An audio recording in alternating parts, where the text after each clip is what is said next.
Mesdames, Messieurs, bonjour.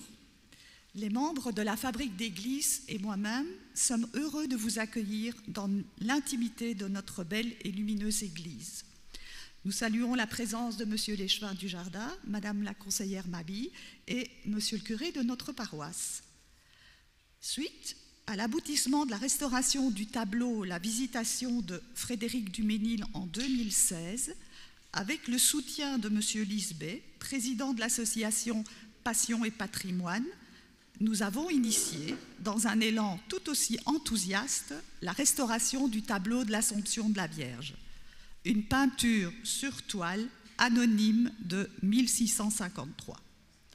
Cette restauration a été confiée à l'Académie des Beaux-Arts Alphonse d'Arville à Charleroi. Monsieur Stéphane Delal, professeur de restauration d'œuvres d'art, ainsi que certains de ses élèves, nous font l'honneur d'être présents.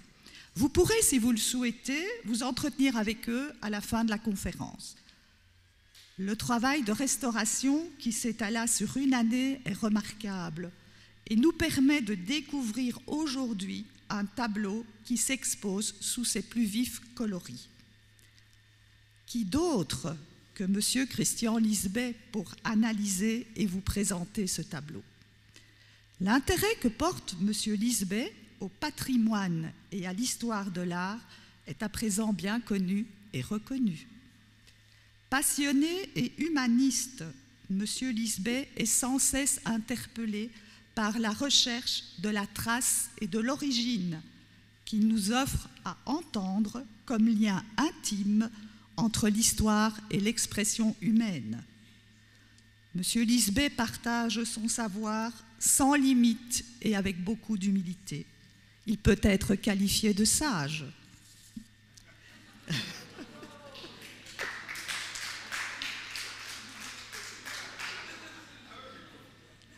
Sa conférence dynamique et largement illustrée nous permettra de voyager jusque l'ancestrale Asie mineure, les terres d'Orient ainsi que celles d'Égypte et d'accéder à une proposition de lecture originale de l'Assomption de Marie.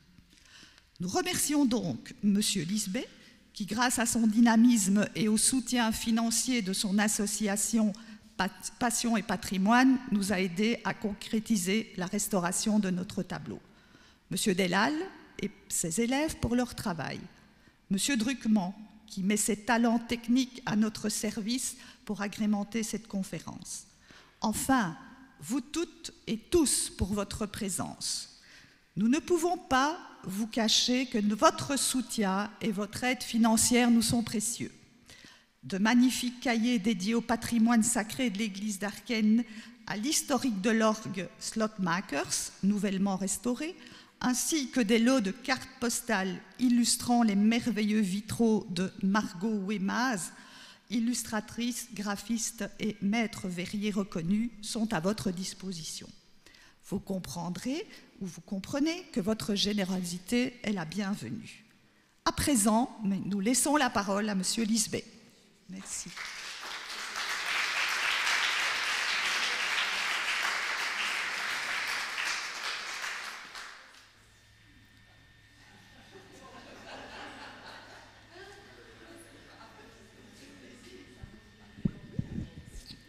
Alors, bienvenue à tous. Donc, vous avez inévitablement compris que nous allions prendre un vol spécial. Nous allons parler de la Vierge Marie, et qui est donc mieux que la compagnie Virgin Atlantic Airlines pour nous accompagner tout au long de ce voyage. Voilà. Alors, c'est le vol 204 Ave Jésus-Christ, pour ceux qui ne l'avaient pas compris. Alors, vous avez tous reçu un programme, donc il suffit ce sont les consignes de sécurité pour certains. La météo est annoncée bonne, juste une petite zone de turbulence au-dessus de Rome. Voilà. Donc peut-être faudra-t-il attacher vos ceintures. Donc ce long voyage va nous amener dans l'ancestral Asie mineure, jusqu'en Égypte aussi, et puis nous reviendrons un petit peu vers la Grèce. Ah oui, si vous pouviez éteindre vos GSM. On dit toujours que les voies du Seigneur sont impénétrables, mais les GSM, enfin moi je n'ai pas le numéro de téléphone de Dieu. Alors, donc ce voyage se terminera du côté effectivement de Rome. La conférence s'organise en 3 parties. La première partie est simplement liée à l'iconographie de l'Assomption de Marie, de son origine, on va dire comme ça, et de tout ce parcours iconographique qui va nous amener jusqu'à aujourd'hui. Et vous allez voir qu'on va remonter quand même assez loin. La deuxième partie, c'est d'essayer d'établir une filiation entre des divinités ancestrales, en l'occurrence Cybèle et Isis, et nous verrons un petit peu ce qu'il en est. Et la troisième partie est une proposition de lecture particulière, où simplement j'aimerais qu'on lise autrement l'Assomption de Marie, en fait. À tout de suite.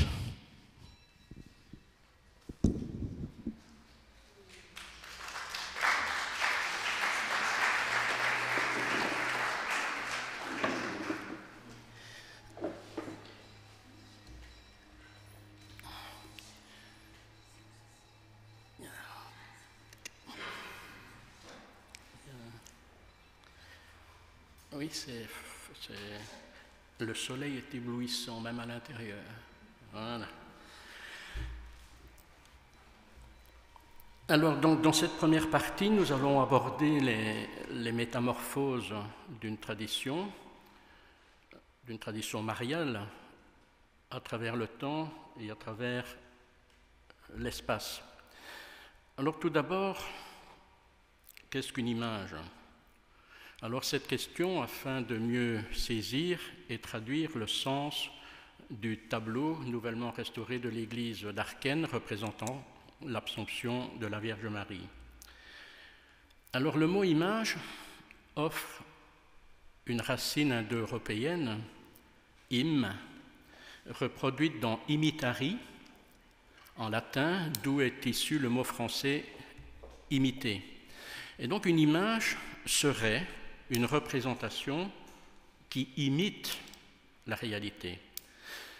Il s'apparente au mot latin imago, qui désignait un portrait, une représentation, une effigie, et les portraits du fayoum de l'Égypte romaine et byzantine, exécutés entre les 1er et 3e siècles, représentaient des portraits funéraires peints d'individus, adultes ou enfants, et qui étaient insérés entre des bandelettes au niveau du visage des momies.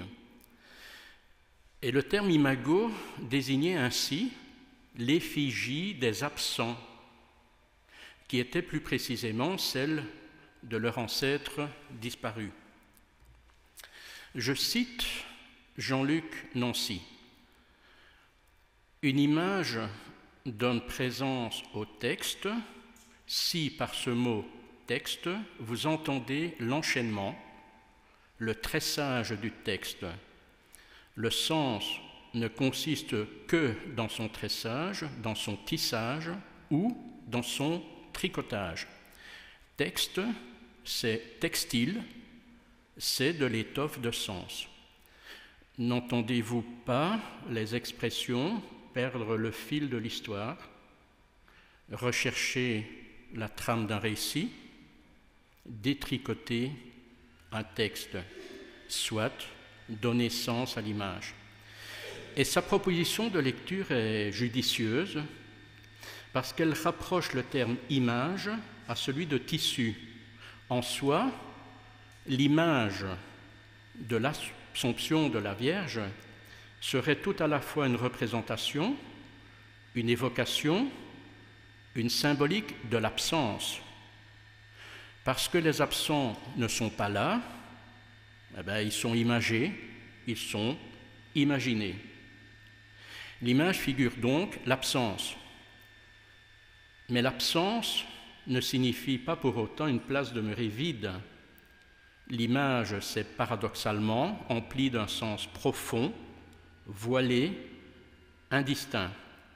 Un sens qui est tissé par notre présence, notre regard, notre imaginaire, notre interprétation, autrement dit, notre propre référent.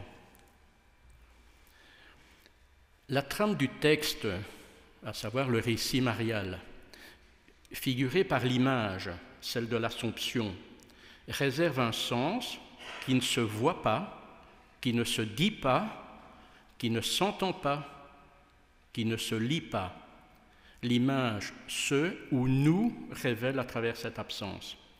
Et cet écart entre la part visible et invisible accorde le signifiant, soit l'image elle-même, la matière, et le signifié de l'œuvre d'art, soit la conception mentale, le message, la symbolique de l'image. À nous de saisir un fil de la toile d'Arken afin de reconnaître le sens du récit par lequel la part absente traduirait ou trahirait la trame assombrie et subjective du récit de l'Assomption de Marie. Relevons avant tout que l'Assomption de Marie est un dogme de l'Église catholique relatant que la Vierge Marie, la mère de Jésus, se serait élevée au ciel, corps et âme, après sa vie terrestre.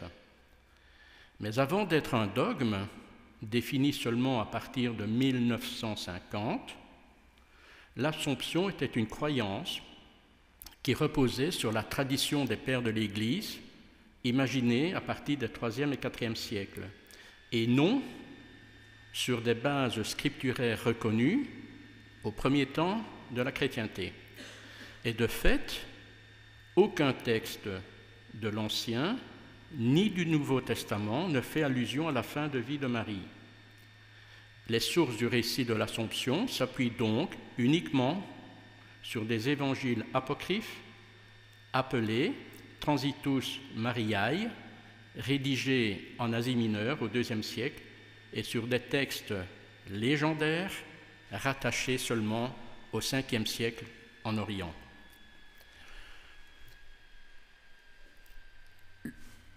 Le tableau des groupes scripturaires en soi regroupe 4 groupes, on va dire comme ça, de sources d'écriture. Le groupe A rassemble des fragments syriaques et des manuscrits arméniens dont Jean de Thessalonique s'inspira pour composer ses récits au 7e siècle.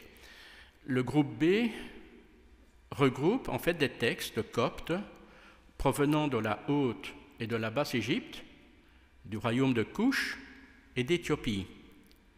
Le groupe C est une compilation de récits traduits en grec et en latin qui inspirèrent Grégoire de Tours et le pseudo-Méliton au VIe siècle, et ceux-ci offrirent la version officielle de l'Église latine. Et parmi ces différentes sources, nous allons relever celles qui apparaissent les plus significatives, en tenant compte aussi d'un 4e groupe, qui est le groupe D, qui sont des récits beaucoup plus tardifs, notamment les songes d'Élisabeth de Sconneau au XIIe siècle et la légende dorée de Jacques de Voragine. Alors, les premières évocations de la mort de Marie, composées en grec et en syriaque, remontent au 7e siècle. Elles sont l'œuvre de Jean, évêque de Thessalonique en Grèce.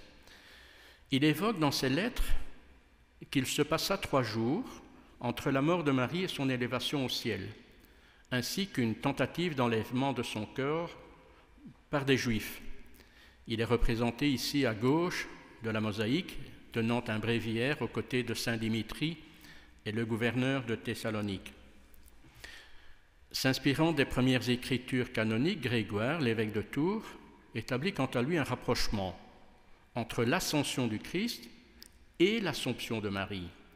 Il évoque entre autres le retour miraculeux des apôtres à l'annonce de la mort de Marie, l'apparition de Jésus et l'ensevelissement de son corps. Au IXe siècle, Pascase Radbert, un moine de l'abbaye de Corbie dans la Somme, écrit une lettre destinée au monial de Soissons, dans laquelle il les met en garde contre la diffusion d'écrits apocryphes, douteux, car, disait-il, on ne sait rien de l'Assomption de la Vierge. Les années 1156 à 1159 sont des dates déterminantes dans la diffusion scripturaire, légendaire et surtout iconographique du culte de l'Assomption de la Vierge. En effet, durant ces années, Élisabeth, moniale à l'abbaye bénédictine de Skono en Allemagne, annonça avoir eu 4 révélations mystiques, au cours desquelles elle dialogua avec la Vierge Marie. Eh bien voilà, laissez attendre. Au cours de ces 3 premières visions, elle avança avoir vu la Vierge monter au ciel, où elle fut accueillie par son Fils, et qu'elle ressuscita 40 jours après sa mort, soit, selon ses prédictions, le 23 septembre. Mais au cours de sa 4e vision, la Vierge lui aurait demandé de ne pas divulguer, hors les murs, qu'elle aurait vécu 1 an et quelques jours après la mort du Christ. Mais il fallait bien s'y attendre. Les révélations mystiques d'Élisabeth ne restèrent pas longtemps sous silence, et de fait, son frère Egbert, aussi moine bénédictin à Skono, et Jean Bellet, théologien, divulguèrent et diffusèrent les songes mystiques. Et relevons qu'Egbert de Skono, le frère cafardeur, n'était pas à son coup d'essai, puisqu'il dénonça au milieu du XIIe siècle les doctrines d'hérétiques non soutenues par la hiérarchie officielle, qu'il désigna cathares. Et quoi qu'il en soit, ces révélations furent décisives parce qu'elles déterminèrent les caractères iconographiques essentiels de l'Assomption de la Vierge en Occident à partir du XIIe siècle.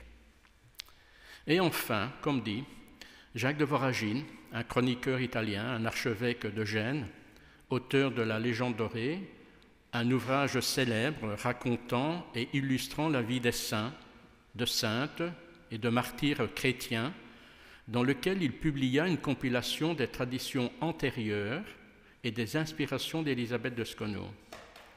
Entre autres révélations, on relève que l'Absomption est une fête liturgique chrétienne fêtée le 15 août et qu'il n'y a pas eu de putréfaction du corps de Marie. Conceptualiser est un double étymologique de comprendre, prendre avec, donc intégrer. Et en ce sens, conceptualiser l'image chrétienne vise donc à comprendre et avant tout à faire comprendre les récits bibliques. Les fresques des catacombes romaines, les sarcophages, les mosaïques des basiliques byzantines sont les premiers témoignages iconographiques de la tradition chrétienne. Et ces premières images ou figurations symboliques de l'art paléochrétien continuent de nourrir la curiosité et la réflexion de tous ceux et celles, croyants ou pas, historiens, ethnologues, anthropologues, qui s'intéressent à ces figures archaïques et au fondement de la civilisation en Orient comme en Occident. Le monogramme essentiel qui se lie au christianisme primitif est le chrisme associant les lettres grecques superposées, qui et rho, dont les initiales font référence au mot Christos. Les représentations stylisées du poisson figurent aussi parmi les premiers symboles graphiques de la chrétienté. Et les premières lettres composant le mot grec ancien ictus est l'acronyme du Christ, puisque chacune des premières lettres donnait à interpréter Jésus-Christ, Fils de Dieu, Sauveur. Une peinture murale découverte sur le site archéologique syrien de Carchemish, baptisée la Dura Europoste romaine, en bordure de l'Euphrate, montre l'image d'un berger portant une brebis sur les épaules, qui fut assimilée à Jésus-Christ. Elle est un exemple quasi unique d'une destination cultuelle, évoquant implicitement une conceptualisation chrétienne développée par les pères de l'Église. Venons-en à Marie. Le plus ancien graphisme attribué à Marie a été découvert dans les catacombes de Priscillia à Rome. Estimée fin du IIe siècle, la fresque la présente assise, allaitant l'enfant Jésus aux côtés du prophète Balaam, signifiant Seigneur. Et retenez que celui-ci pointe du doigt une étoile brillant au-dessus de la tête de Marie, signifiant par ce geste le roi divinisé. Et comme vous le voyez, cette image est similaire à celle d'Isis allaitant Horus, une fresque égyptienne découverte à Caranis, dans la cité du Fayoum, en Égypte. Ces deux statuettes corroborent ce rapprochement, l'une en bronze, conservée au musée royal de Marimont, présentant Isis allaitant Horus, est comparable à celle découverte en Syrie, présentant également Isis donnant le sein à son fils Horus, et qui fut plus tardivement qualifiée Maria lactans, soit Marie allaitante. À n'en point douter, ces éléments corroborent le rapprochement entre la déesse Isis et Marie, et nous le verrons par la suite. Ces figurations de Marie portant l'enfant trouvent leur origine dans l'image symbolique de la maternité telle que l'avait créée l'art antique. Et les nombreuses statuettes chourotrophes, c'est-à-dire de mères qui nourrissent, qui élèvent et protègent l'enfant, témoignent largement de l'usage constant et surtout de l'emprunt par l'art religieux. Ce fragment de fresque daté du IIIe siècle, découvert également dans un baptistère d'une église chrétienne à Doura Europos en Syrie, a été retenu comme une représentation de Marie. Et les historiens s'appuient sur un récit du protévangile de Jacques relatant l'annonciation à Marie au puits, par l'apparition d'un ange où elle est allée puiser de l'eau avec sa cruche. Une image du IIIe siècle, peinte dans les catacombes de Priscillia à Rome, est interprétée comme une évocation de Marie en position dorante, c'est-à-dire debout, les deux bras étendus en geste de prière. Et cette pose erratique, statique et symétrique, sans la présence de l'enfant Jésus, signait primitivement l'adoration céleste.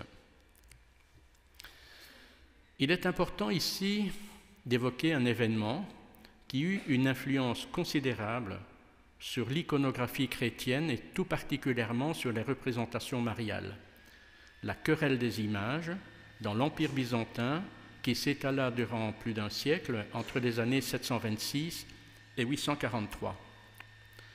Rappelons les étapes chronologiques essentielles qui permettront d'intégrer l'évolution iconographique de l'Assomption. Comme dit, au IIe et IIIe siècle, apparition des premières figurations de Marie. Au 7e siècle, première évocation de la mort de Marie. Entre 726 et 843, la fameuse querelle des images en Orient, durant laquelle interviennent les impératrices byzantines Hélène et Théodora. Nous y reviendrons. Le grand schisme d'Orient en 1054, qui eut pour conséquence la séparation des églises romaines d'Orient et d'Occident, de 1156 à 1164, comme évoqué précédemment, les fameuses révélations mystiques d'Élisabeth de Skono, et au XIIIe siècle, les compilations de Jacques de Voragine publiées dans la Légende dorée. Alors, au 8e siècle, l'Empire romain d'Orient était déstabilisé par de multiples guerres menées contre les Perses et les tribus arabes. L'empereur Léon III argumentait que les défaites militaires et l'instabilité sociale et politique dans son empire étaient les présages de la colère de Dieu.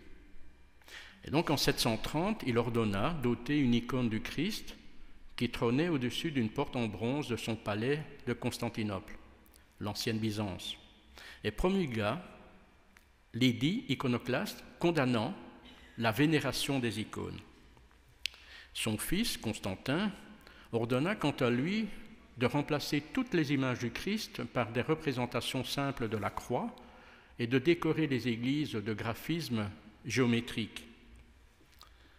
Un demi-siècle plus tard, en 787, Irène, l'impératrice byzantine exerçant la régence de son fils Constantin, trop jeune pour régner, convoqua un deuxième concile de Nicée, au cours duquel fut accepté le culte rendu aux icônes.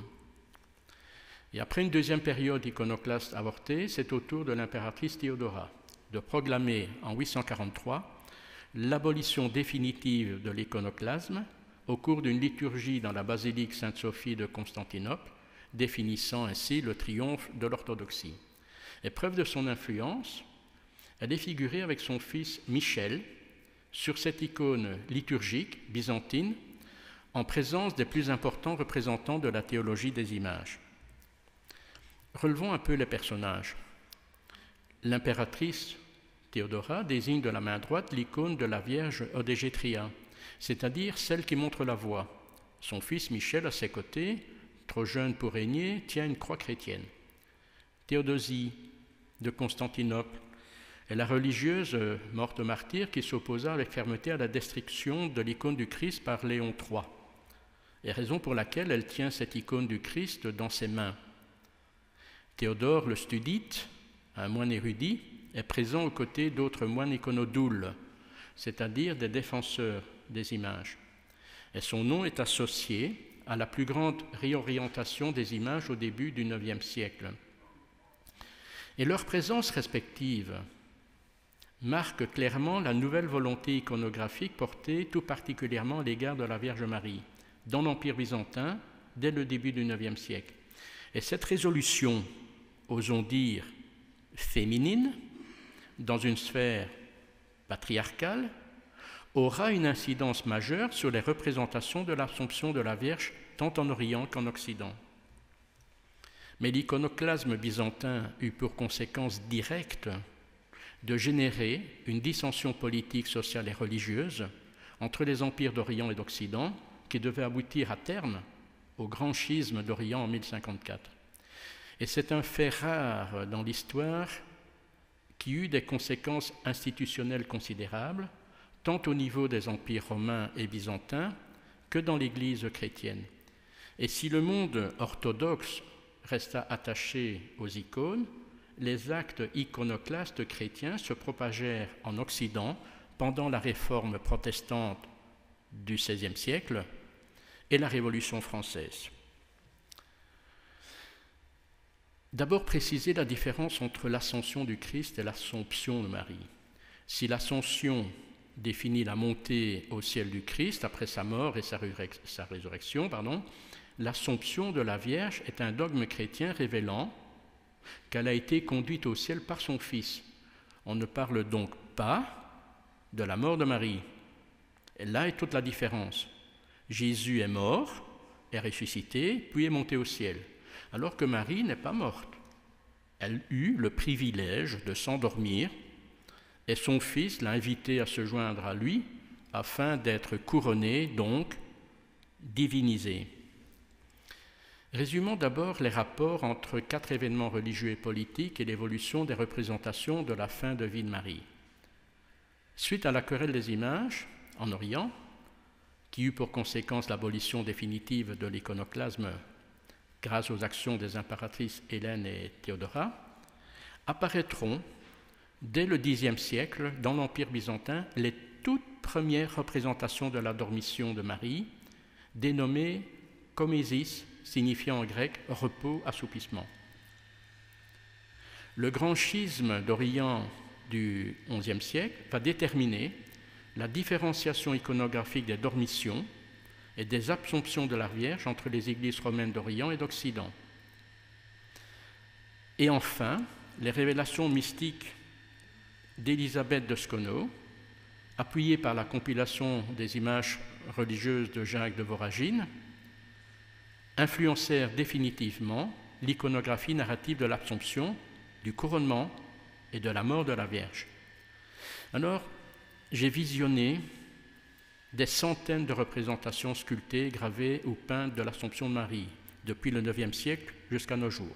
Plus de 350 représentations. Et vous comprenez qu'il m'est impossible de vous les présenter toutes. Et d'alors ai-je fait le choix de vous offrir à voir, chronologiquement, une vingtaine d'œuvres qui m'apparaissent les plus remarquables, tant d'un point de vue stylistique que symbolique. Reprenons la Vierge en Orante peinte dans les catacombes de Rome au IIIe siècle. Cette attitude d'adoration du ciel a pu inspirer la figuration orientale de Marie telle qu'elle fut peinte dans l'évangile de Raboula au VIe siècle, dans un monastère chrétien en Syrie. Et cette première iconographie est déjà fort intéressante puisqu'elle est le témoin de l'association du symbole de la Vierge bienheureuse et de l'image du Christ en gloire. Et la frontalité de Marie tranche singulièrement avec l'agitation des apôtres regardant la montée du Christ au ciel. Et la composition obéit à un schéma classique de 2 lignes perpendiculaires. L'axe vertical met Marie en relation avec le Christ et l'axe horizontal, matérialisé par les contours de la montagne, regroupe la Vierge aux anges et aux apôtres. Plusieurs églises rupestres de Cappadoce en Turquie sont ornées de peintures murales dont l'ancienneté et l'originalité constituent un témoignage du plus grand intérêt pour l'étude de l'iconographie mariale. Une des premières figurations de la Vierge en Orante, dans l'art monumental, est précisément celle qui décore la coupole de l'église numéro 1 de Balkan d'Hérésie en Cappadoce. Et ce décor peint serait ainsi le plus ancien témoin, en Orient, d'une manifestation mariale, puisqu'il est estimé à la fin du Ve siècle. La plaquette en ivoire de l'évangéliaire de Tuotilo, estimée fin du IXe, est considérée comme la première figuration byzantine de l'ascension corporelle de Marie. L'ivoire montre Marie en position de rente, flanquée de 4 anges qui l'honorent. Et l'inscription latine Ascensio est toutefois ambiguë. En fait, elle double simplement l'inscription de l'ascension corporelle du Christ, sculptée sur la plaquette antérieure du même évangéliaire, l'auteur utilisant probablement cette référence christique pour défendre l'ascension corporelle de Marie. Et l'ambiguïté est d'autant plus probante car l'ange posé à sa gauche désigne de la main l'arbre du paradis, attestant que Marie est déjà montée au ciel et n'a donc pas besoin de l'aide de ceux-ci pour y accéder. L'ivoire byzantin de Constantinople, estimé deuxième moitié du Xe, est remarquable. Marie, auréolée, est paisiblement allongée sur un lit à baldaquin, entourée de 12 apôtres. Selon la tradition, Pierre agite un encensoir dont la fumée sacrée qui s'élève vers le ciel symbolisait le chemin suivi par l'âme de la défunte. Alors que Jean se prosterne en touchant les pieds de Marie. Le Christ présente dans les mains un enfant emmailloté qui incarne l'âme de la Vierge, qui est ensuite accueillie par un ange. Et c'est précisément en cette originalité que cette figuration est à retenir. Les âmes peintes, sous forme de corps d'enfant, symbolisaient l'état d'innocence primitive. Il n'est donc pas évoqué ici l'ascension corporelle de Marie, mais la montée de son âme issue de son corps imputrescible. L'une des plus anciennes illustrations de la dormition de la Vierge est tirée d'un graduel de l'abbaye bénédictine de Prüm en Allemagne. Estimée fin Xe, l'image montre l'âme de la Vierge incarnée par une jeune fille auréolée et voilée. Et remarquez que le ventre de la Vierge est marqué d'une petite croix chrétienne, signifiant que l'âme s'est libérée de son corps parsemé probablement de rose, qui est un symbole marial. Le psautier d'Henri de Blois présente Marie allongée sur un lit drapé de rouge.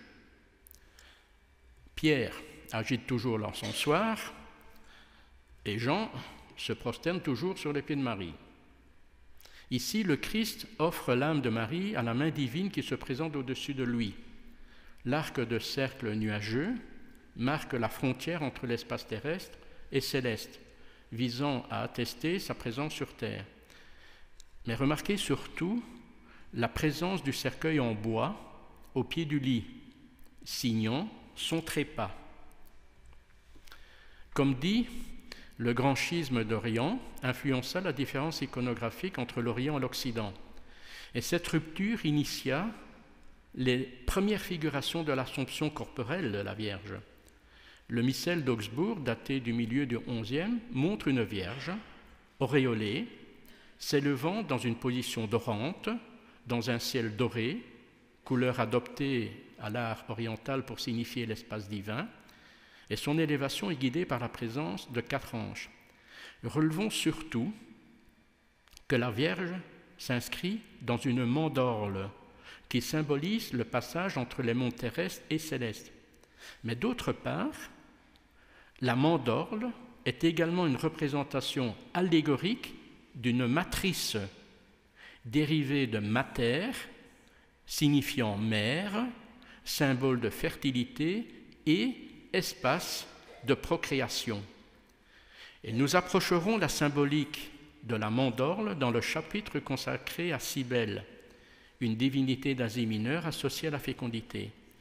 Et retenez déjà que la mandorle dérive de mandorla, signifiant amande, telle la forme graphique qui enveloppe la Vierge. Un même symbole matriciel enveloppant Marie et le Christ est représenté sur cette enluminure du XIIe siècle. Très avant-gardiste, géométrique, symétrique, cette image respecte déjà le cycle narratif inspiré des songes d'Élisabeth de Scono, puisque Dieu présente une couronne destinée à la Vierge. Cette miniature de la dormition de la Vierge est un bel exemple de la progression iconographique en Occident. Et de fait, y apparaissent 2 scènes bien distinctes. D'une part, la dormition de la Vierge, où l'on voit Marie allongée sur un catafalque, entourée de 12 apôtres. Pierre balance toujours l'encensoir, pendant que Jean touche toujours les pieds de Marie. D'autre part, la partie supérieure de la miniature reprend le thème de l'élévation de l'âme de Marie, matérialisée par un médaillon de la Vierge en orange, offert au Christ, enveloppé d'une mandorle. Cette miniature du sacramentaire de Saint-Martin de Tours figure la mort de la Vierge par la présence d'un sépulcre vide et l'ascension de son corps enveloppé dans un linceul qui prend à nouveau la forme d'une mandorle. Et notons cette fois que seuls Pierre et Jean, tous deux maintenant dépités, posent un regard vers l'intérieur du tombeau pendant que les autres apôtres regardent l'ascension du corps de Marie.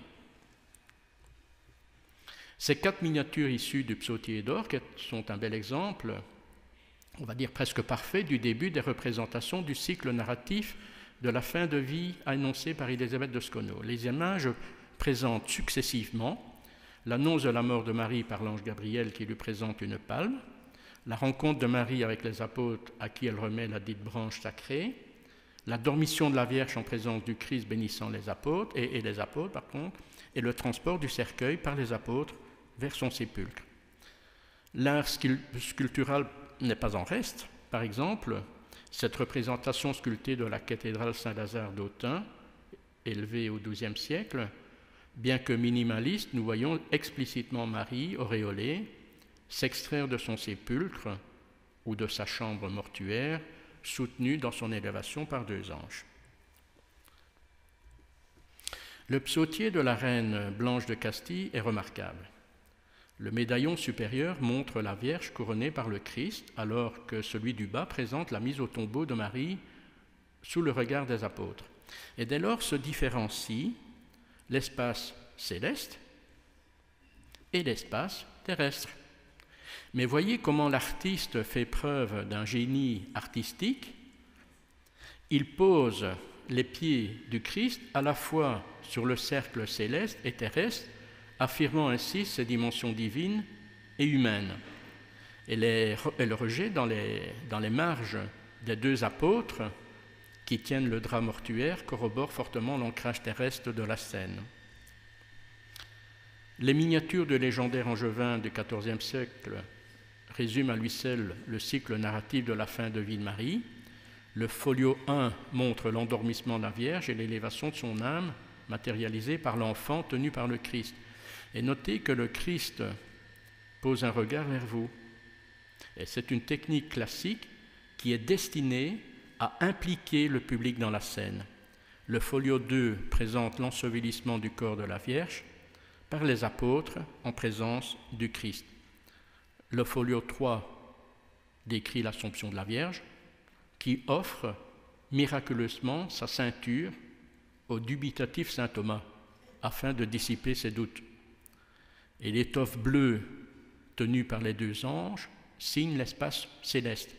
Et enfin, le folio 4 montre le couronnement de Marie par son Fils en avant d'un drap bleu, soutenu par des anges, symbolisant ainsi le ciel. Le XVe siècle est l'expression d'un art pictural offrant à voir des cycles narratifs plus proches de la réalité. Le tableau du maître de Riglos, un peintre gothique espagnol, en est un parfait exemple, puisque la scène paraît se dérouler dans un décor qui nous est familier. Et remarquons que Jean, qui est arrivé le premier, ou qui avait accompagné Marie en Asie mineure, s'est assoupi au pied du lit après avoir veillé toute la nuit. Et que Thomas, le 12e apôtre, arrive en retard, respectant l'ordre d'arrivée des apôtres évoqués dans le récit. Jos van Cleef fait de même, peignant la Vierge allongée dans un lit à baldaquin en présence des apôtres, s'agitant dans l'intimité d'un intérieur ordinaire. Michel Citeaux, lui, ne s'encombre pas d'artifices narratifs. Il présente l'Assomption de la Vierge s'élevant au-dessus d'un paysage vallonné, et notons que le croissant de lune inversé, tenu par deux anges, est un symbole céleste emprunté aux représentations antiques du ciel, qui se mua dans la tradition chrétienne en un symbole de chasteté. L'art baroque se distingue par son exagération du mouvement, sa surcharge décorative, ses effets dramatiques et son exubérance. Et comment ne pas évoquer l'Assomption de Marie peinte par Rubens en 1626 dans un style surchargé et dynamique qui demeure son caractère artistique essentiel. Et enfin, pour finir, un petit détour pour vous présenter ces manuscrits enlumineux éthiopiens du XVIIe siècle. L'influence occidentale se fait sentir dès le XVe avec l'arrivée d'artistes italiens. Et cette influence s'exprime par de nombreux manuscrits des miracles de Mariam, dixit Marie, peints à cette époque avec profusion de couleurs, de luminosité et de formes potelées.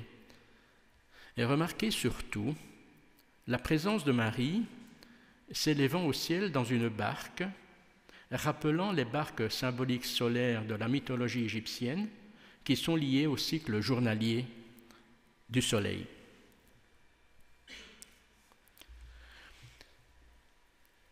Le tableau, nouvellement restauré par Madame Del Priore, élève de l'Académie des Beaux-Arts de Charleroi, sous le suivi de Stéphane Delal, son professeur, est une œuvre anonyme peinte au milieu du XVIIe siècle. Et la scène distingue une partie supérieure, céleste et divine, limitée par le croissant nuageux, dans laquelle s'élève la Vierge Marie accompagnée par des anges, et une partie inférieure, offrant une dimension terrestre et humaine, où se regroupent 12 apôtres autour d'un sépulcre vide. Je ne vais pas m'attarder sur l'aspect technique de la restauration du tableau, et juste vous dire que l'analyse de l'état du tableau a mis en évidence que le châssis et l'encadrement en bois présentaient de nombreuses perforations et des galeries d'insectes xylophages, que la toile fixée au châssis au moyen de clous était fortement encrassée et présentait de grandes zones d'usure et des lacunes, et qu'il est apparu quelques anciennes retouches et des repeints, parfois fantaisistes, essentiellement au niveau des drapés. Et si vous souhaitez de plus amples informations, profitez de la présence de Madame Del Priore et de Monsieur Delal, qui se feront un plaisir de répondre à vos questions à la fin de la conférence, près du tableau. Alors la toile ne présente pas de signature de l'artiste. Seule le millésime 1653 apparaît discrètement sur la base gauche du sépulcre. Alors cette date se réfère-t-elle à la création du tableau ou précise-t-elle un événement particulier?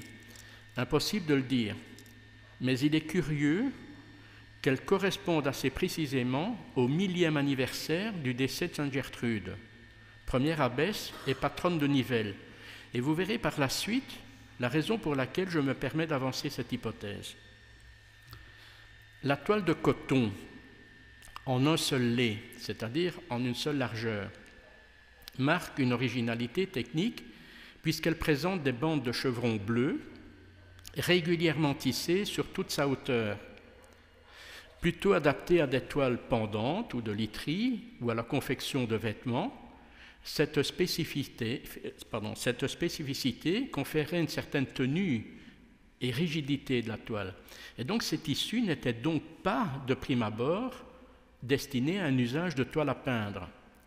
Le lieu de sa fabrication ne nous est pas connu, mais nous savons que de nombreuses filatures de Nivelles produisaient des toiles de coton et de lin qui avaient la perfection et la préférence sur celles de Valenciennes, de Cambrai, de Tournai ou de Flandre.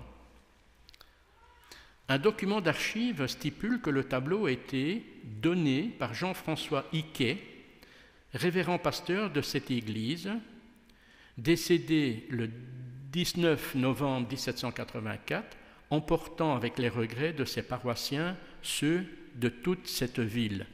Alors, de quelle ville et de quelle église parle-t-on? Mes recherches ont démontré qu'il s'agissait de l'église de la paroisse Notre-Dame de Nivelles, que l'on voit accolée à l'abbatiale Sainte-Gertrude, référenciée par la lettre D sur ce plan de Nivelles à la fin du XVIIe siècle. Et cette petite église Notre-Dame apparaît encore sur ce dessin crayonné de la fin du XVIIe siècle, posée entre l'ancienne église Saint-Paul et la collégiale Sainte-Gertrude. Et pour ceux qui connaissent la ville de Nivelles, elle se situe à l'emplacement du parking, face au bâtiment de l'administration communale. L'acte de décès de Jean-François Iquet, révérend pasteur de Nivelles, confirme qu'il décéda subitement dans la nuit du 18 au 19 novembre 1784. Et les informations qui m'ont été transmises par le cercle de généalogie de Senef rapportent qu'il était le fils de François Iquet, riche marchand, peut-être tisserand, et bourgeois de la ville de Nivelles, et que son oncle, également prénommé Jean-François, était curé à Genappe avant d'être lui-même pasteur de Notre-Dame à Nivelles. Une notice historique de la ville de Nivelles révèle qu'il mourut asphyxié pendant la nuit par les exhalaisons d'un feu de braise qu'il avait imprudemment allumé dans sa chambre. Et nous apprenons également qu'il fut l'une des 2 premières personnes qui fut enterrée dans le vieux cimetière de Nivelles au faubourg de Charleroi. Vers quelle époque fut donné le tableau à l'église arcaine? Très probablement à la fin du XVIIIe siècle, puisqu'on apprend que le 20 septembre 1773, le collège de Nivelles fut abandonné forcément, qu'il faut entendre dans le sens par la force, par les jésuites dont l'ordre venait cette année même d'être frappé de dissolution par un bref de sa sainteté le pape Clément XIV, et confirmant à cette époque l'église Notre-Dame dont les murs menaçaient ruine. Est-il possible de déterminer la ville que le peintre a représentée en arrière-fond du tableau? Le rapprochement avec une gravure de la ville de Huy, datée de 1612 et lithographiée en 1667, pourrait nous aider.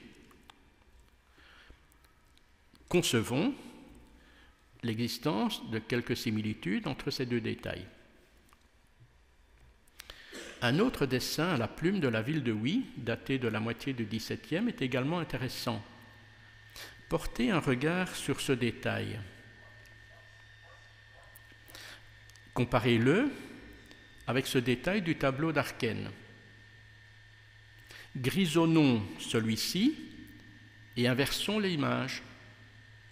Incluons maintenant celle-ci avec les personnages Et nous pouvons hypothétiquement avancer que le peintre se soit inspiré d'une gravure de la ville de Huy au XVIIe siècle. Revenons au tableau lui-même.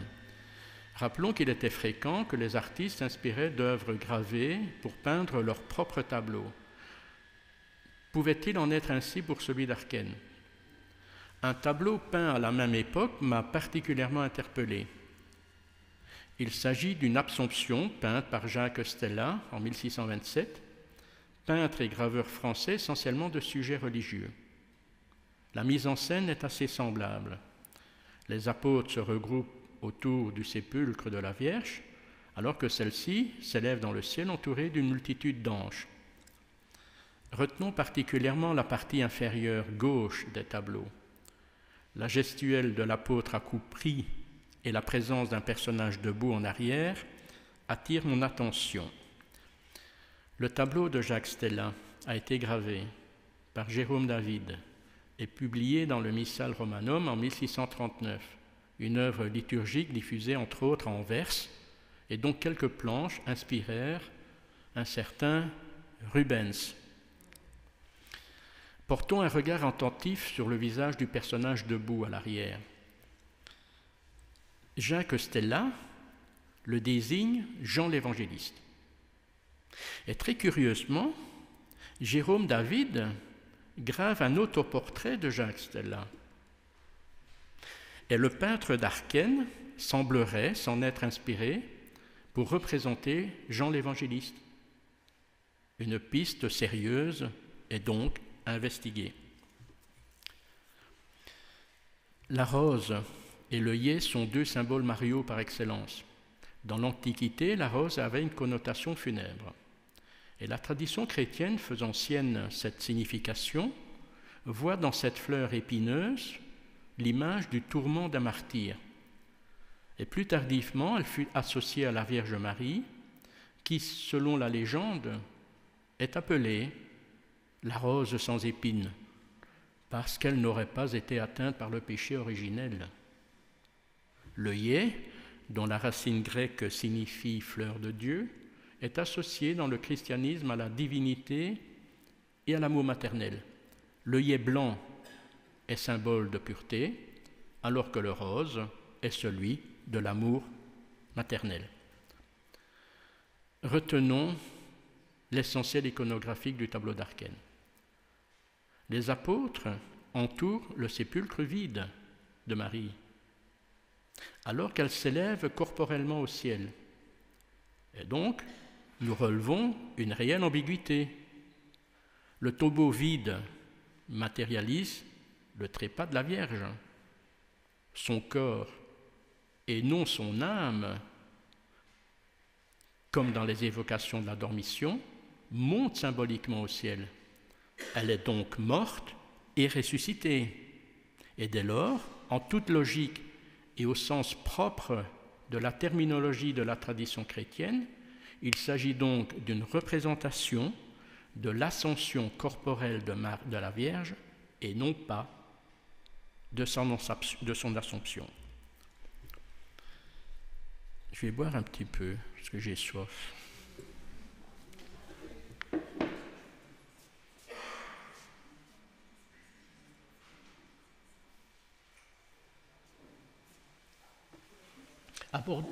Abordons maintenant le deuxième thème de la conférence,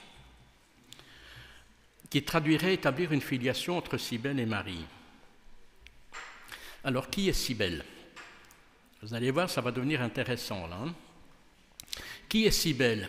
Quand et où la rencontrer? Elle est une divinité de la mythologie phrygienne, vénérée par ce peuple au moins depuis le XIIe siècle avant notre ère. Et les Phrygiens, venus de Thrace, donc de la région des Balkans, profitèrent de l'effondrement de l'empire hittite pour y fonder un royaume qui s'étalait dans l'ancestrale Asie mineure, au cœur de la Turquie actuelle. La Phrygie est donc terre de Cybèle. Et nous verrons que les Grecs l'accueillirent sur l'agora d'Athènes et qu'elle fut ensuite adoptée et vénérée par les Romains sous le nom de Mater, Deum, Mania, Hidaya, c'est-à-dire la grande mère des dieux, déesse de l'Ida, qualifiant ainsi le massif montagneux où elle s'était originellement établie. Mais Cybèle reste toutefois prisonnière de deux mythes. Le premier est celui du culte matriarcal qui fait d'elle une survivante exotique des ancestrales et universelles figures préhistoriques ou antiques de divinité maternelle. Et le second mythe est celui qui fait de la Vierge, Marie, l'héritière de Cybèle. Cybèle est une mère itinérante. L'étude de ses pérégrinations démontra qu'elle hérita, tout comme elle influença, le contexte culturel et politique dans le temps et l'espace dans lequel elle s'implanta.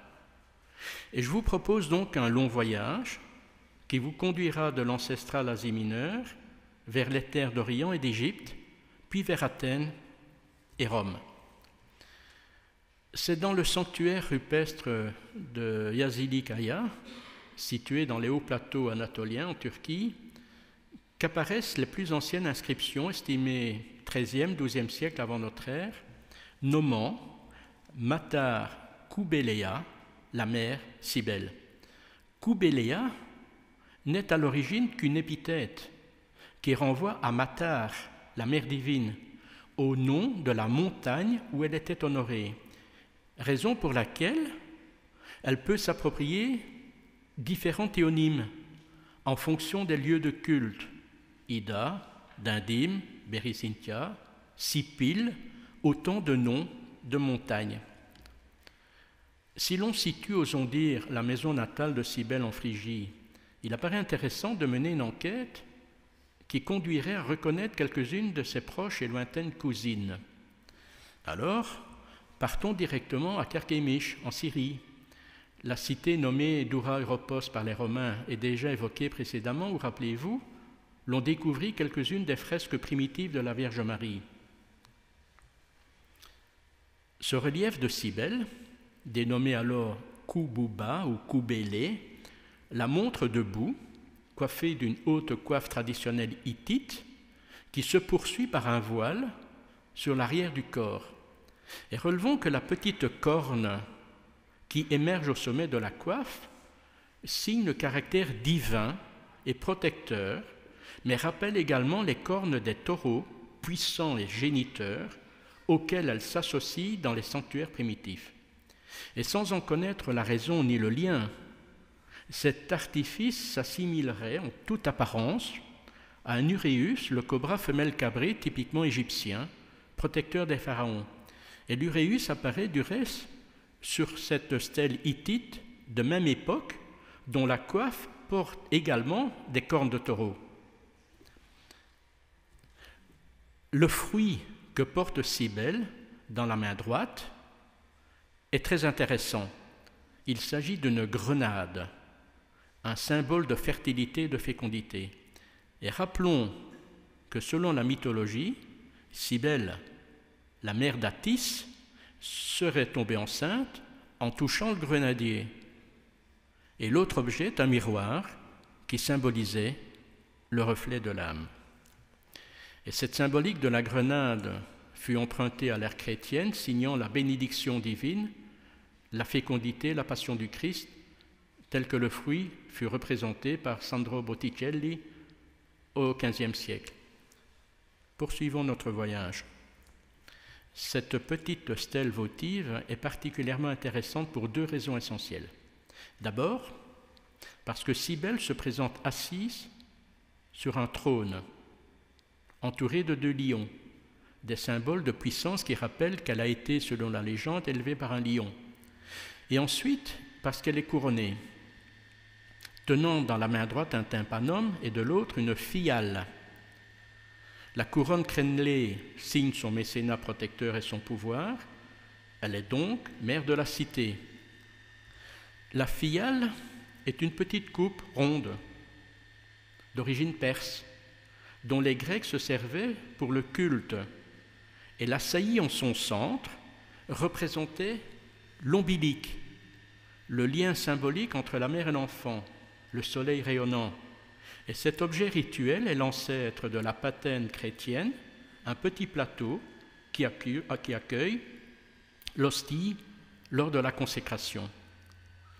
Le tympanum est un instrument qui rythme les cérémonies. Créateur de paysages sonores extatiques dans les cultes à mystère venus d'Orient et des steppes occidentales.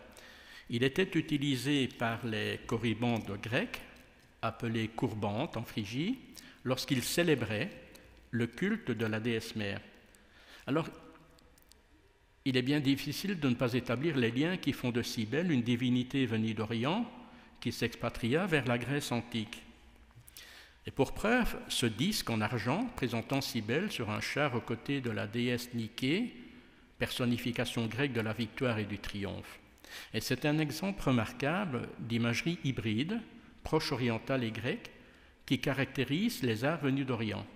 Le parasol, symbole royal tenu par un prêtre, la forme du char, les deux lions, le croissant de lune et l'étoile, l'autel à gradins à droite, la composition de la scène dépourvue de perspective sont typiques de l'art oriental. La déesse Niké, le buste du dieu soleil, Hélios, les robes des divinités sont manifestement empruntées à la tradition grecque. Et dès lors s'interroger quand et en quelles circonstances Cybèle a migré vers Athènes. Elle migra en Grèce au 5e siècle avant notre ère, suite d'une part à l'assassinat d'un prêtre eunuque itinérant qui initiait les femmes au culte de la déesse Cybèle, et d'autre part suite aux guerres du Péloponnèse qui générèrent une épidémie de peste et la famine à Athènes. Et les oracles de Delphes argumentèrent que les maux que subissaient les Athéniens étaient une vengeance de la déesse Cybèle. Ce récit légendaire basé sur des événements réels vise avant tout à mettre en scène l'arrivée de la déesse phrygienne, outragée, avant de voir sa puissance reconnue et honorée sur l'agora d'Athènes, au lieu des puissances politiques, commerçantes, juridiques et religieuses de la cité. Revenons un court instant sur la position assise de Cybèle sur un trône, entourée de deux fauves qui signent sa majesté régnante. Elle apparaît ainsi maîtresse de la nature, protectrice de la cité, celle qui domine tous les dieux du monde oriental. Elle est la déesse mère, la déi mater, rebaptisée Déméter, la déesse grecque de la terre cultivée et des moissons. Je suis Déméter, que tout se révère, la puissance la plus utile pour tous les dieux et pour tous les hommes, disait-elle. Acceptons de prendre un peu de temps pour préciser les rapprochements entre les fêtes de l'Assomption de Marie, établie le 15 août, et les mystères d'Éleusis, un culte célébré en Grèce en l'honneur de la déesse Déméter. Déméter, ayant appris l'enlèvement de sa fille Corée, partit à sa recherche à travers le monde. Au cours de sa quête, la déesse des moissons décida de ne plus fertiliser la terre, ce qui engendra une importante famine. Accueillie dans la cité d'Éleusis, elle apprit que sa fille était détenue par Hadès, le maître des enfers. Et suite à un entretien avec Zeus, Déméter et Hadès acceptèrent que Corée soit libérée, mais à condition qu'elle séjourne aux enfers 3 mois par an, sous le nom de Perséphone, et que Déméter ne fertilise plus la terre dans ce passage de l'été vers l'hiver. Baptisée déesse du monde souterrain, Perséphone, non qualifiant la batteuse de grains, fut alors associée à la renaissance de la végétation au printemps, établissant ainsi une correspondance avec la fête mobile de Pâques, honorant la résurrection du Christ. Donc vous avez compris ce lien entre Déméter et la fête du 15 août. Et bien que l'empereur romain Théodose tenta de supprimer les mystères d'Éleusis au IVe siècle, Les fêtes persistèrent jusqu'au 7e siècle, date à laquelle l'empereur byzantin Maurice décida de célébrer l'Assomption le 15 août, assimilant ainsi le culte de Déméter à celui de la Vierge Marie. Ben oui, elle est déjà là, à gauche là. Voici sa plus ancienne parente, une grand-mère, plantureuse et obèse, une déesse de la maternité et de la fécondité, née à Çatalhöyük, dans l'ancestrale Anatolie en Turquie, plus de 6000 ans avant notre ère.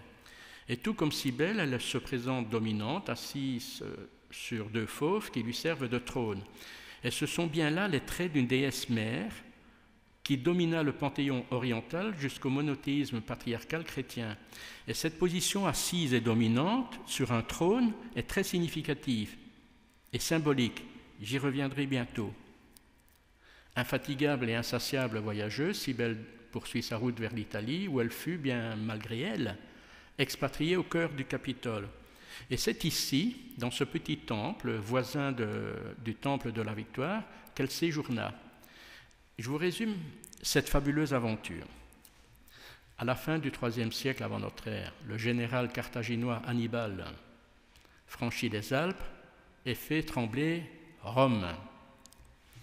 Et au plus fort de la Deuxième Guerre punique, précisément en -204, le numéro de votre vol, les sénateurs romains, obéissant aux prophéties des textes sibyllins, décidèrent d'organiser une ambassade de 5 navires qui fut chargée d'aller chercher Cybèle, la mère protectrice de la cité, à Pessinonte, en Asie mineure.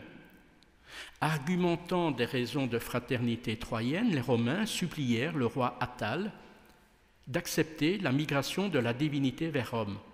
Et c'est donc manifestement une volonté politique, puisque je vous rappelle que Énée, un des héros de la guerre de Troie, est le fondateur mythique de Rome et de sa monarchie.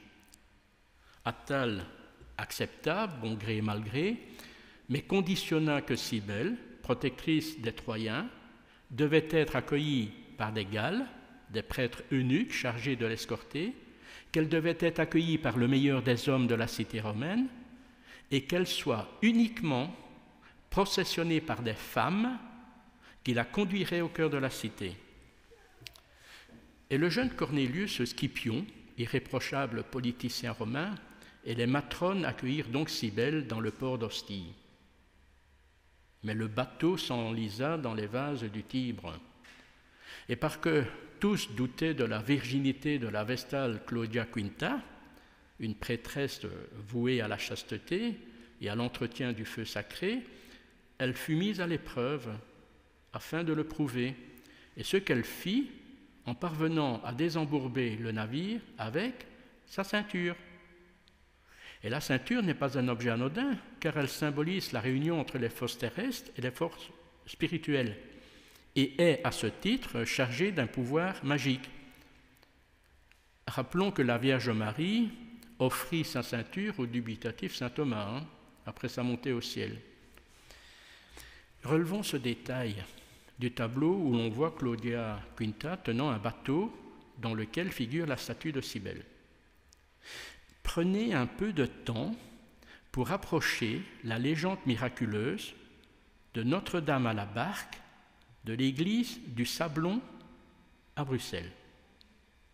Je ne doute pas que vous établirez une relation avec la jeune dévote Béatrice Soetkens, dont la mission était de dérober la statue de la Vierge Marie à Anvers et de la rapporter à Bruxelles en remontant l'Escaut jusqu'à la Seine. Et cette légende initia la procession religieuse de l'Homogang. Tous et toutes se chargèrent donc de porter la déesse sur le Palatin, colline fondatrice de Rome, où elle fut d'abord exposée dans le palais de la Victoire jusqu'à l'achèvement de son propre sanctuaire. Mais, parce qu'il y a un énorme mais, Cybèle, que les Romains s'en allèrent chercher dans le temple de Pessinonte, en Asie mineure, n'était pas une statue, mais une météorite, une pierre noire sacrée que l'on nomme Béthyle dans les traditions religieuses.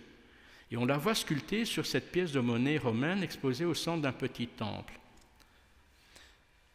Prenons le temps de lire ensemble ce qu'écrivait Hérodien, historien romain natif d'Asie mineure. Sa statue elle-même, donc celle de la Mère de Dieu, est tombée du ciel. On n'en connaît pas la matière et l'on ignore le nom de l'artiste qui l'a faite. Elle ne serait même pas l'œuvre des hommes. Tombée du haut du ciel il y a longtemps, elle parvint dans un canton de Phrygie, ce lieu qui s'appelle Pessinonte, tire son nom du fait que la statue y est tombée et y est apparue pour la première fois sur terre. Ainsi, à son arrivée au temple de Rome, la pierre fut enchâssée à la place du visage de la statue de Cybèle, préfigurant, selon certains historiens, les mystérieuses Vierges noires. Ne rejetons surtout pas cette hypothèse. Revenons un court instant sur cette pierre sacrée. Que pensez-vous de la profession de foi? Pierre, tu es Pierre, et sur cette pierre, je bâtirai mon Église. Cette base doctrinale catholique dite pétrinienne n'affirme-t-elle pas la préséance de Pierre en lui offrant les clés de Rome, siège de la papauté? Et que pensez-vous de la pierre appelée Bethel, signifiant demeure divine en hébreu, sur laquelle le prophète Jacob posa la tête afin de s'y reposer? N'a-t-il pas été annoncé qu'en ce lieu fut élevé le premier temple de Jérusalem? Et que pensez-vous aussi de cette pierre noire, déjà vénérée dans l'Arabie pré-islamique, qui, selon la tradition, fut ramenée en 605 par le prophète Mahomet et qui fut enchâssée dans l'angle sud-est de la Kaaba, le monument et haut lieu le plus sacré de l'islam, situé au centre de la Mecque. Elle s'y trouve encore aujourd'hui. Alors prenons le temps de résumer son voyage. Les Phrygiens migrent des Balkans, emportant avec eux leur déesse mère et les rituels chamaniques des steppes ouraliennes. Ils s'installent en Asie mineure, combattent les Hittites. Dans les hauts plateaux de l'Ida, en Anatolie, ils font la connaissance avec une divinité appelée Matar Kubilea. Puissant royaume, les Hittites avaient conquis dès le 2e millénaire avant Jésus-Christ des terres qui s'étalaient d'Asie mineure jusqu'au Moyen-Orient, en Syrie et en Irak, ce qui les mettait en rivalité avec les sociétés pharaoniques d'Égypte. Et c'est en Syrie, précisément à Carchemish, que l'on découvrit une stèle honorant Koubélé, et rappelez-vous, une des plus anciennes figurations de Marie. Suite aux conquêtes athéniennes, Cybèle migre dans tout le bassin méditerranéen, jusqu'en Grèce. Et elle va s'asseoir sur un trône couronné, muni d'un tympanum et d'une fiale, entourée de 2 fauves, comme son ancestrale grand-mère, alors âgée de 6000 ans. Et Rome ramena d'Asie mineure une pierre noire dédiée à Cybèle, afin de l'honorer dans le sanctuaire qui lui a été consacré sur le Palatin. Mais de l'autre côté de la Méditerranée, un regard se pose depuis plusieurs milliers d'années sur les pérégrinations d'une divinité conquérante. Le regard est intrigant, méfiant. En Égypte habite une vieille connaissance, une déesse, la mère d'Horus, qu'elle conçut d'Osiris, son frère et bien-aimé, de façon surnaturelle, car après son décès et démembrement, elle sut le réanimer mystérieusement.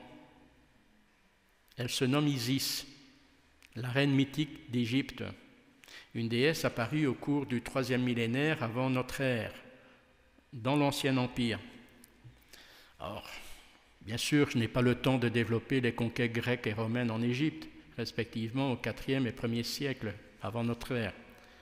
Mais rappelons brièvement qu'en 331, Alexandre le Grand fonda Alexandrie, qui devint la plus grande ville du monde grec, surnommée le comptoir du monde, et que Ptolémée Ier, son général, au-delà d'y faire élever un phare monumental et une grande bibliothèque, initia le culte de Sérapis ou Sarapis, une divinité composite associant les dieux égyptiens, Osiris et Apis, avec le dieu grec Zeus.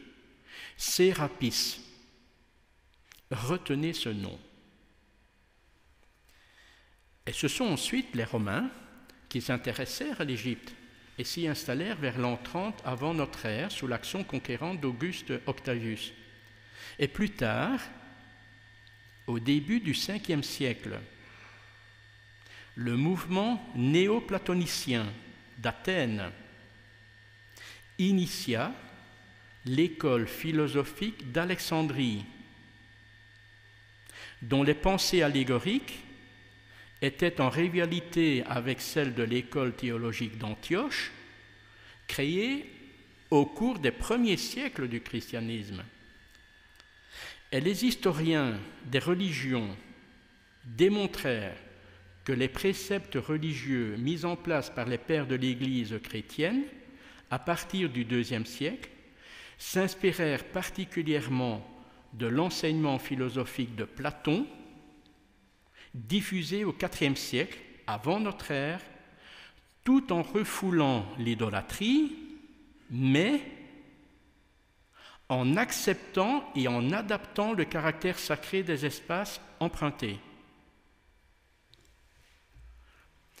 Et dès lors, du paganisme au christianisme, de la mère des dieux à la mère de Dieu, les historiens postulent aujourd'hui une continuité non linéaire par le transfert des symboles et des fonctions de Cybèle et d'Isis vers Marie. Et nous allons analyser les raisons et les circonstances précises, quelquefois hypothétiques, qui permirent ce transfert. Marie, tout comme Isis et Cybèle, est une déesse mère. Elle est la mère du Christ, l'incarnation d'un Dieu unique. Or, la maternité mystérieuse de Marie est parfaitement à l'image de celle d'Isis et de Cybèle. Et de fait, les textes des pyramides racontent qu'Horus, le dieu faucon, est le fils d'Isis qu'elle conçut avec son frère et amant Osiris, après sa mort, et que sa conception s'inscrit dans une dimension céleste où Isis est perçue comme la personnification de la constellation du Grand Chien, dont l'étoile principale Sirius, ou Canis Major, à l'origine du mot canicule, est la plus brillante de la voûte céleste.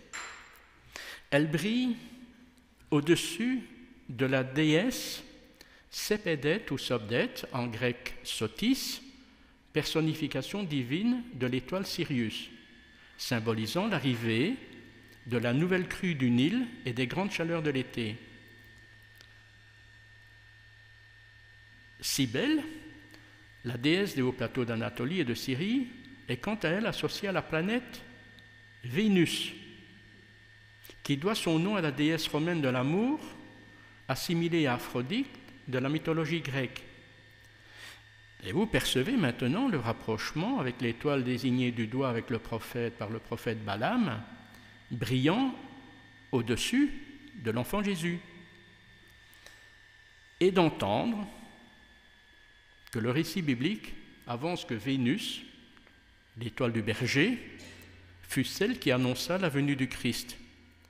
Ainsi, l'Égyptien Horus, fils d'Isis, le Phrygien Attis, fils de Cybèle, le Christ, fils de Marie, se rapproche par une naissance céleste et mystérieuse et une mort, un passage, un pont vers l'éternité.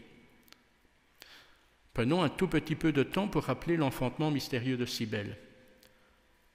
Engendrée par la semence de Dieu, Cybèle conçut Agdistis, un être hermaphrodite qui dut subir la castration imposée par Dieu. Du sang s'écoula sur la terre et donna naissance à un amandier, dont une des fleurs féconda Nana, la fille du dieu fleuve. Celle-ci conçut alors Attis, un jeune berger, qui se coupla avec la fille de Midas, le roi de Pessinonte. Jalousement aimé à la fois de Cybèle et d'Agdistis, Attis fut pris d'une grande folie. Il s'émascula à son tour et mourut. Cybèle l'enterra sous un pin dont le fruit est un symbole de purification de l'âme. Dieu accorda néanmoins que son corps ne se corrompe jamais et qu'un seul de ses doigts, symboliquement phallique, puisse continuer à s'ériger afin d'engendrer la vie éternelle. L'amande, allégorie chrétienne d'une matrice, symbole de fertilité et de procréation. Le grenadier, symbole de la passion du Christ. Le sang déversé sur la terre. La pomme de pin, symbole de purification de l'âme. L'émasculation d'Attis et d'Égale, les prêtres de Cybèle, préfiguration du vœu de chasteté. La fécondité post-mortenne, l'incorruptibilité du corps d'Attis et la promesse d'une vie éternelle, sans aucun doute y percevez-vous quelques allusions à la doctrine et à la symbolique chrétienne. Isis et Cybèle ne seraient-elles pas les actrices d'une guerre de trône, d'un siège, peut-être même d'un saint siège, à pourvoir du côté de Rome? Concurrence ou plutôt complicité féminine? Alors moi j'ai ma petite idée, car messieurs, admettez que dans l'adversité, vous savez ce dont les femmes sont capables.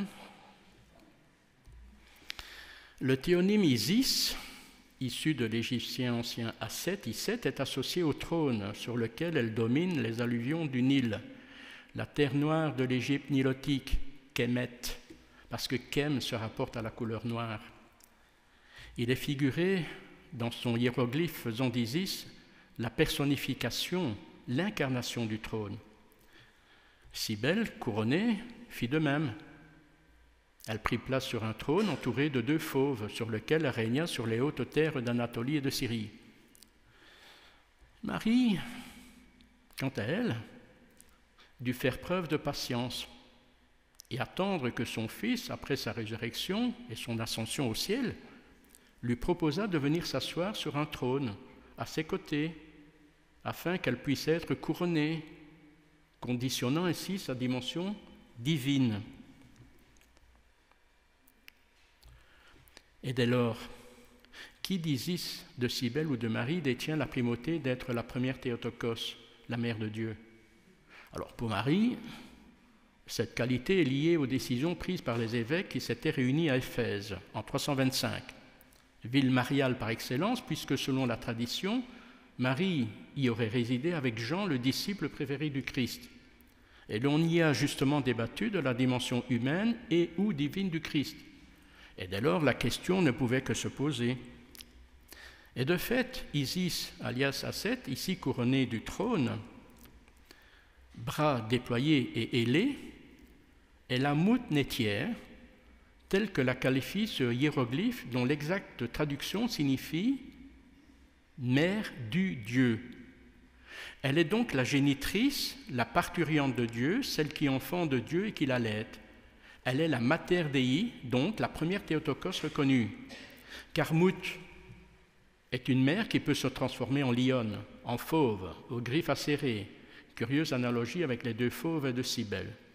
Mais sous la forme d'un vautour, elle veille alors sur les hommes, essaie de leur redonner vie, les réincarner après leur mort, analogie avec la résurrection chrétienne. Et de fait, Isis alias Asset, ici couronnée d'un trône, bras déployés et ailés, ah mais ça j'ai déjà dit ça moi, à quelque distance des pyramides et du sphinx, Cybèle, semblant séduire le dieu Nil, s'était aussi octroyé les mêmes prérogatives. Mais elle était la mère des dieux, une mère qui maîtrisait la nature et la cité, une mère régnante, la maîtresse des dieux et dominant les hommes. Elle était en fait une mère polythéiste. L'origine égyptienne du titre Théotokos semble aujourd'hui attestée tant cette tradition religieuse traduisait la dimension féminine du divin. Et donc d'Isis à Cybèle apparaît une pérennité qui se transfère dans l'idée de la maternité divine de Marie, adoptée et réadaptée au mystère de l'incarnation, ce qui fit l'originalité du monothéisme chrétien. Alors, qu'en déduire? Que de l'origine des déesses mères antiques à la Vierge Marie, la Mère de Dieu sert encore aujourd'hui à alimenter le fantasme d'un monothéisme féminin. Et en raison de la ferveur religieuse qu'elle engendrait, Cybèle, tout comme Isis, serait à l'origine du culte rendu par les chrétiens à la Vierge Marie, tant en Orient qu'en Occident. Et je remercie chaleureusement Marie-Cécile Brevier, docteur en égyptologie et philologue orientaliste, qui me rapportait lors d'un échange les nombreux arguments historiques, religieux ou légendaires qui plaidaient en faveur de ce rapprochement. Ainsi, le récit biblique de la fuite en Égypte relate que la Sainte Famille s'est réfugiée à Mataria, dont la résonance étymologique matar n'apparaît pas anodine. Or, Mataria se situait précisément à proximité d'Héliopolis, la ville du dieu Hélios, celle de l'œil solaire, la plus ancienne ville à l'origine du mythe de la création en Égypte antique. Marie s'y serait abritée avec son fils dans un sycomore. Et cette proximité légendaire s'affirme entre autres par un détail d'un pilier de la chambre funéraire de Thoutmôsis III qui montre Isis métamorphosée en un sycomore donnant le sein à son fils Horus. Et retenons encore qu'à l'origine, le terme sycomore désignait le figuier d'Égypte, l'arbre sacré symbolisant la connaissance et la fécondité dans la tradition chrétienne. Alors, Marie viendrait ainsi remplir une case laissée vide par la défaite et l'exil des divinités féminines démonisées dans une religion chrétienne monothéiste et patriarcale dont les préceptes furent initiés par Paul de Tarse, le dissident juif au 1er siècle, et les pères de l'Église à partir du 2e et 3e siècle de notre ère. Alors, dès lors, bien que complices, Cybèle et Isis auraient été les dernières victimes. Nous parlons ici d'interférence, d'emprunt, d'adoption et d'adaptation qui établissent une filiation théologique qui se rapporte au thème de la conception mystérieuse de Marie et au dogme de l'incarnation. Il y a donc eu une métamorphose non linéaire des cultes isiaques et cybéléens au profit d'une dévotion mariale chrétienne. Marie apparaît ainsi comme une conceptualisation chrétienne, condensée et contemporaine des cultes primitifs liés aux déesses mères. Car Isis, Cybèle comme Marie, sont des déesses mères, des mères de Dieu, des Théotokos, et dès lors Marie n'eut d'autre choix que d'accepter de venir s'asseoir sur un trône, sur l'invitation de son fils, afin d'être couronnée, donc divinisée corps et âme. Et son assomption vers le ciel était donc l'unique chemin pour y parvenir. Et quoi qu'il en soit, le dogme de la maternité divine de Marie se nourrit d'un substrat dont les racines s'enfoncent dans les plus lointaines sphères du temps, à l'instar des ancestrales déesses mères nées 6000 ans avant notre ère, annonçant la venue d'Isis et de Cybèle. Alors, j'aimerais conclure ma présentation en vous proposant de lire autrement le dogme chrétien de l'Assomption de Marie. Car le long voyage qui nous a permis d'accéder aux terres d'Occident et à celles des horizons lointains d'Orient a su mettre en lumière les héritages des traditions culturelles et cultuelles par lesquelles nous devons reconnaître le caractère inséparable de deux entités, l'humain et la terre-mère Gaïa, l'infiniment petit dans l'infiniment grand, l'homme, un rien du tout universel. L'œuvre de Maurizio Cattelan, un artiste italien, certes particulièrement provocateur, suscita la polémique. En 1999, en Varsovie, il présenta une sculpture en résine hyper réaliste représentant le pape Jean-Paul II terrassé par une météorite. La mise en scène qui vient titiller aussi notre réflexion.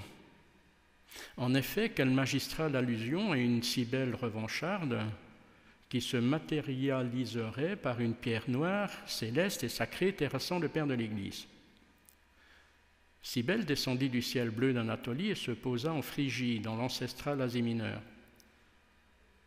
Et cette météorite noire, ce Béthyle, détenait une valeur sacrée et cultuelle qui faisait l'objet de vénération, d'adoration, parce qu'elle incarnait le divin féminin dans sa plénitude matriarcale. Mais le culte de la déesse mère céda face à l'ensemencement féminicide d'un nouvel horizon cultuel et au profil monothéiste et patriarcal. S'extraire du dogme marial et puiser au fond de l'image une autre dimension. Car Marie, au-delà de sa qualité divine, est avant tout une femme, tout comme Isis, Cybèle et Hélène, Théodora, Théodosie, Claudia, Élisabeth, tout comme Marie-Madeleine aussi. Et pour cela, vous présentez toute ma sensibilité pour la mort de la Vierge avec Marie-Madeleine, un chef-d'œuvre du Caravage peint au début du XVIIe siècle. Destiné à être exposé dans une chapelle privée de l'église romaine Santa Maria della Scala, le tableau fut finalement refusé par les religieux de l'église, argumentant le traitement trop cru de la Vierge morte. Et dans cette scène, personne ne s'intéresse à nous, ne nous regarde, ni nous y invite. Nous demeurons spectateurs en dehors de l'image. Les regards des apôtres, ces délégués au deuil, s'allongent et se figent sur le corps inerte de Marie. Le corps est beau, ferme, intact, entier, dans son abandon. Les Écritures n'évoquent-elles pas l'incorruptibilité de son corps? Un corps posé, reposé, exposé, comme si elle était encore en deçà de sa mort. Le sujet n'est-il pas le support, la substance du corset enveloppant, pourpre, comme le drapé de l'étoffe pendante à l'arrière dans sa dimension de linceul? Ici, tout est tissu, tout est textile, tout est tissé de sens et de contresens, du dit jusqu'au non-dit. La scène se révèle dans sa dimension profane. Et de fait, la religiosité se fait ici discrétion, où seule la concession d'une auréole évanescente ceint la tête de Marie. Et pourtant, les bras perpendiculaires au corps offrent à voir une croix, le dernier supplice du Christ. Sa main posée sur le ventre gonflé désigne le lieu d'une conception mystérieuse. Ses pieds nus rappellent le lavement des pieds comme l'a fait Marie-Madeleine. Elle nous offre, donc Marie-Madeleine, on va faire autrement, elle est présente effondrée au premier plan. Elle nous offre à voir sa nuque dénudée et charnelle. Et la main de Marie, pendante, semble vouloir lui offrir l'apaisement parce qu'elle sait l'interdit qui la condamna. L'une et l'autre se répondent, se tiennent comme si la mort tenait encore à la vie. L'une est femme couronnée et divinisée parce qu'elle porta en son sein un enfant Dieu. Et l'autre est femme aimante et amante, tantôt physique, tantôt mystique, mais putanisée, refoulée parce qu'elle est le double féminin et sensuel d'une incarnation réservée à son seul Seigneur. Cette dimension religieuse s'est éloignée d'une scène qui se veut naturelle, humble et populaire. C'est une mort, sans plus. Et l'artiste français Ernest Pignon-Ernest l'a reçu dans cette dimension. Il exposa le dessin du corps de Marie dans les rues de Naples, humaine et seule. Elle apparaît dans sa nature de femme, vierge d'avant la Vierge, vierge de toute l'Église, vierge devenue mère au regard des passants. Elle était déjà là avant la pièce chrétienne. Il n'y a pas de résurrection, pas d'ascension, ni d'assomption. Il y a une négociation, une philosophie de la mort. Ces déesses mères, ces mères de Dieu, ces Théotokos primitives nées des hautes terres d'Anatolie et d'Orient, des terres noires d'Égypte, qui migrèrent vers les quartiers populaires d'Athènes et de Rome, moururent, ci et là, au regard de l'indifférence, voici quelques 2000 ans. Ne serait-ce pas là le thème trahi du tableau d'Arkhen, une figuration qui s'exprimerait au-delà de la mort elle-même, au-delà de l'assomption de l'âme et du corps, à savoir la valeur et avant tout l'élévation de la femme dans la société et dans les religions patriarcales. Plus de mystère. Le mystère est maintenant dévoilé, passé, mais malheureusement pas encore dépassé, en nos lieux et en notre temps. Lamentable constat. J'arrive.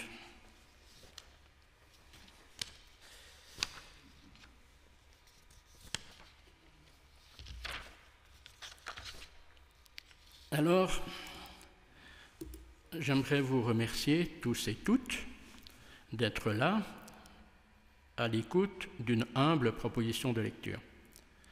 Merci aux membres de la Fabrique d'Église qui ont fait preuve d'une réelle dose de témérité en m'invitant à m'exprimer sur ce thème marial. Un chaleureux merci aussi à Marie-Cécile Bruvier, égyptologue, qui nous fait aujourd'hui l'honneur de sa présence. Nos moments d'échange m'apportent toujours un incommensurable enrichissement culturel et cultuel. Au-delà d'être d'une grande érudition, tu es, Marie-Cécile, surtout une grande dame, parce que simplement tu es d'une incroyable humilité. Merci aussi à l'ami Luis Villain. Ta science m'offre des ouvertures philosophiques, sociales et politiques sur un monde aujourd'hui bien difficile à cerner. Mes remerciements s'adressent aussi à Pascal Picard et à Philippe Brassard, tous deux des géniaux ingénieurs. Vos savoirs respectifs m'aident à apprécier, à mieux apprécier un espace inaccessible et éternellement mouvant. Aussi à Anne de Liège, professeure d'histoire de l'art, qui parvient à insuffler de la poésie et de la philosophie à sa culture enseignante. Là est la qualité de son art, humble et généreuse. Et enfin, merci au temps. Merci au temps parce qu'il est un support indispensable sur lequel s'inscrivent les moments qui ont généré l'histoire de l'humanité, notre histoire. Bien qu'il soit invisible, le temps se reflète néanmoins sur l'état de la matière, altérante et altérée. Là, seule est l'expression visible de son action. Le temps nous pousse inexorablement vers une prise de conscience individuelle et collective, primordiale et salutaire.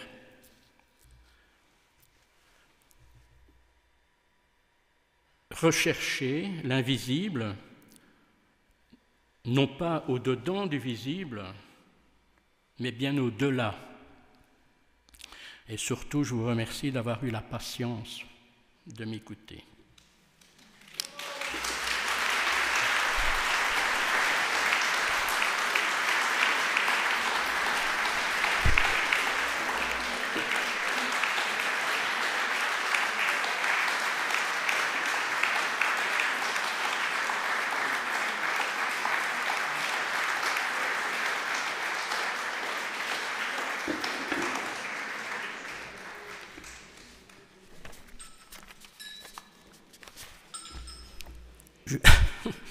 Peut-être que j'ai oublié de vous dire qu'il fallait boire un coup après. Oui, voilà, j'allais vous l'annoncer. Donc encore un tout grand merci à Monsieur Lisbet pour sa conférence très intéressante. Et maintenant, nous vous invitons bien sûr à venir prendre le verre de l'amitié. Encore merci, encore un applaudissement à Monsieur Lisbet.